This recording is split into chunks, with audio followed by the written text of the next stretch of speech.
In this video, I'm going to show you how to replace your front brake hose on this Toyota Corolla. This will apply to both driver's and passenger side. And this is the hose that carries the brake fluid from the line to the caliper. So let's take the wheel off and get started. Let's remove the wheel, 21mm socket, remove all 5 of your lug nuts, and then pull the wheel off.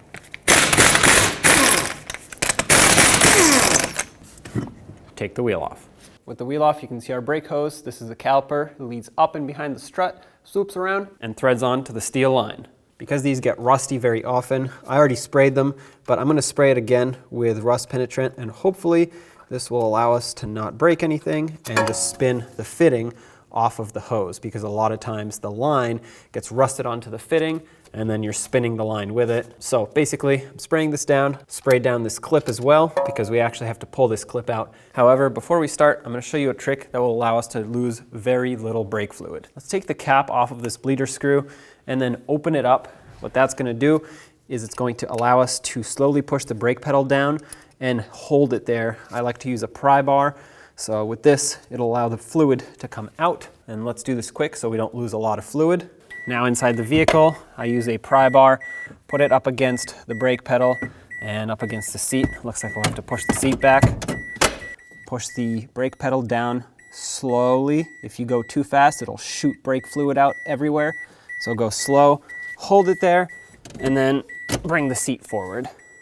This is what you're aiming for. Push the brake pedal down with the seat and hold it there. And notice how now the dripping of the brake fluid stopped completely, because the plunger inside the brake master cylinder is completely pushed in and it's blocking the portholes for the brake fluid. So at this point, we're not going to lose any more fluid than we already did, other than what's going to come out of the caliper and the line. On the back side of the strut, we have a 14mm bolt securing this brake hose on. Take the bolt out. A lot of times these break.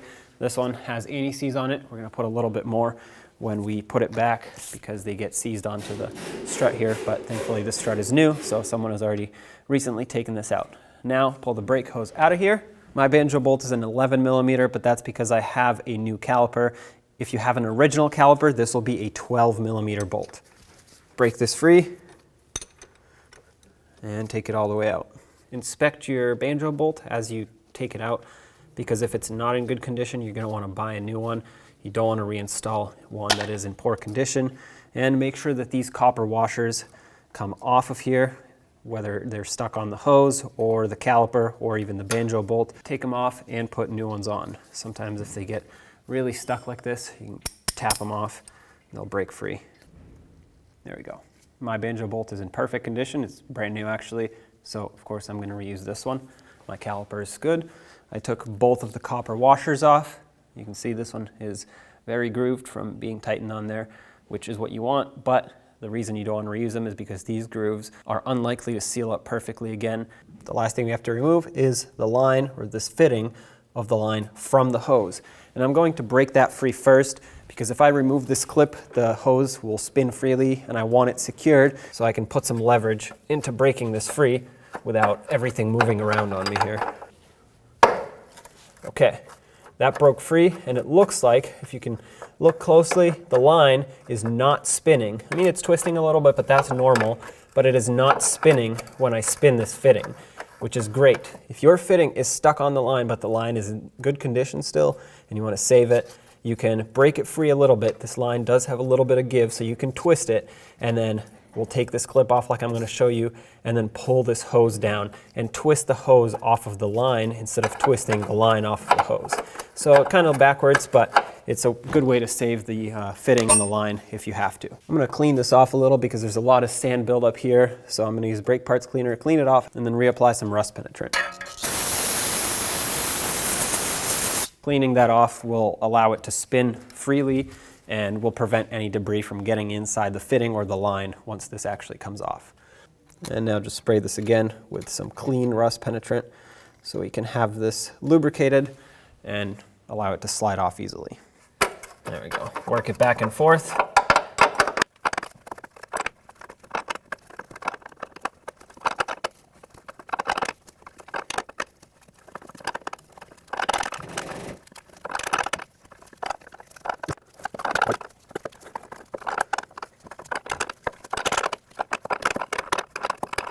All right, I'm pretty sure I'm at the end here. I don't see any more threads poking out as I unscrew it, so I think it's just spinning in place. So at this point, what I have to do is just grab this tab here, the clip with any pliers that you have. You could even use a screwdriver and pry it off, pry bar, whatever you have that'll grip onto it, and you just have to slide it out basically. Okay, so pry bar works better. A lot of times you can do it with pliers, but this one is being a little stubborn. There it is, take that out. Now the line should be able to drop down just like this. Finish unscrewing the hose off of the line. Watch out for brake fluid dripping out the other side of the hose. Looks like I have to hold the fitting in place because it wants to spin.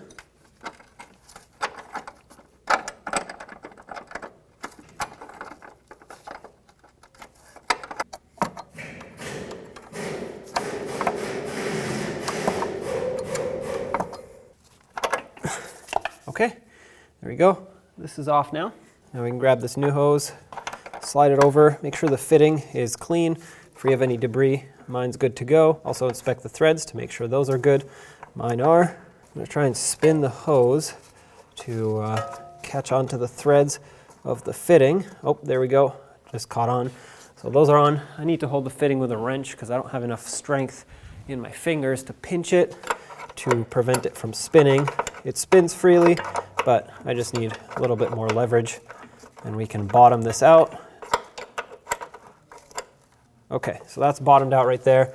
At this point, we need to line up this cutout of the hose with this bracket. It only fits on in a specific direction, and the cutout needs to line up like this. I'm gonna use this to spin it right about there. Perfect, that slides through.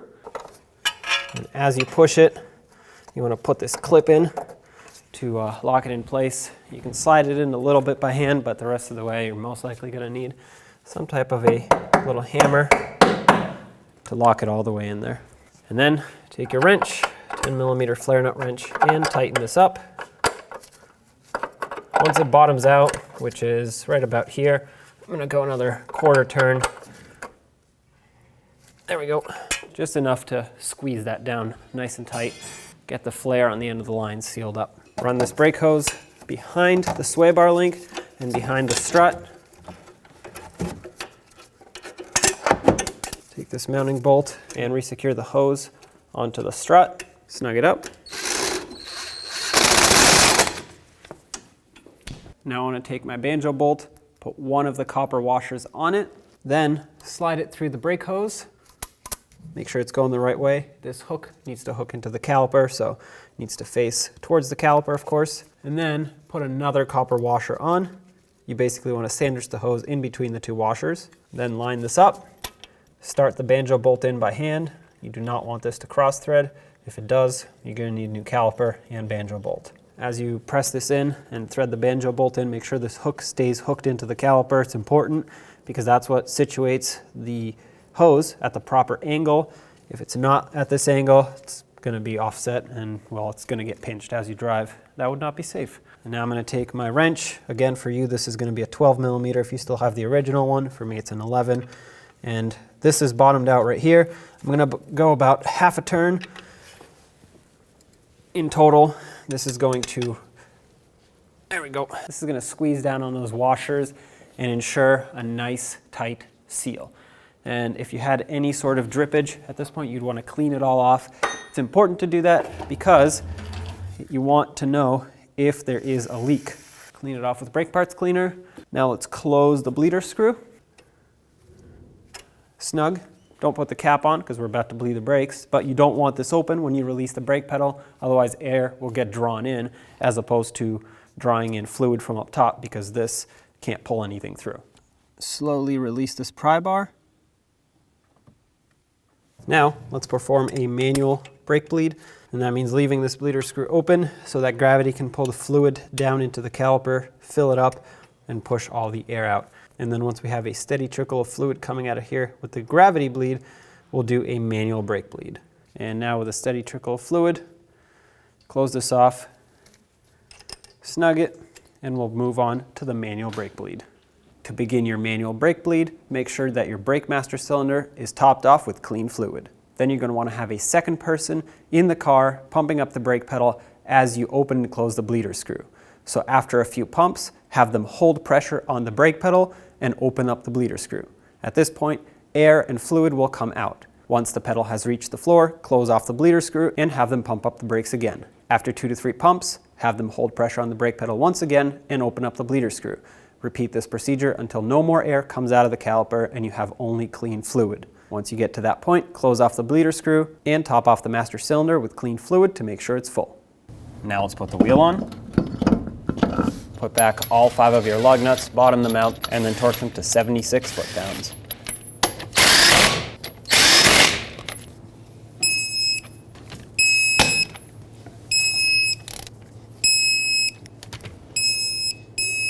And double check them. There you go, take it for a road test. When only the best will do, demand TRQ. The only company that lets you view before you do. TRQ is committed to offering the highest quality aftermarket auto parts that are engineered for peace of mind. Thanks for using and viewing with TRQ.